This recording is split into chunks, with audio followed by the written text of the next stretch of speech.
ശിക്ഷിക്കപ്പെടുന്നത് CPM-ന്റെ കൊലപാതക രാഷ്ട്രീയ സമീപനമെന്ന് രാഹുൽ മാങ്കൂട്ടത്തിൽ MLA. പെരിയ ഇരട്ടക്കൊലപാതക കേസിൽ വെറുതെ വിട്ടവർക്കെതിരെ നിയമ പോരാട്ടം തുടരും. കൊലയാളികളെ സംരക്ഷിക്കാൻ ഖജനാവിൽ നിന്ന് 2 കോടി രൂപ ചെലവഴിച്ചെന്ന് രാഹുൽ മാങ്കൂട്ടത്തിൽ തിരുവനന്തപുരത്ത് പ്രതികരിച്ചു.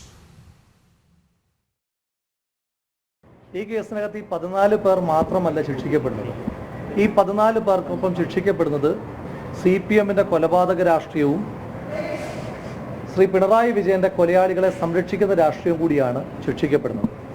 ഇതിനകത്ത് കോടതി ശിക്ഷ വിധിക്കാതിരിക്കുന്ന മുഴുവൻ ആളുകൾക്കും എതിരായിട്ടുള്ള നിയമ പോരാട്ടം പ്രസ്ഥാനവും ആ കുടുംബത്തോടൊപ്പം നിന്ന് തുടരുക തന്നെ ചെയ്യും. 2 കോടിയോടടുത്ത് രൂപയാണ് പൊതുഖജനാവിൽ നിന്ന് ഈ കൊലയാളികളെ സംരക്ഷിക്കുവാൻ വേണ്ടി മാത്രം CBI എത്താതിരിക്കുവാൻ വേണ്ടി മാത്രമായി സംസ്ഥാന സർക്കാർ ചെലവഴിച്ചത്.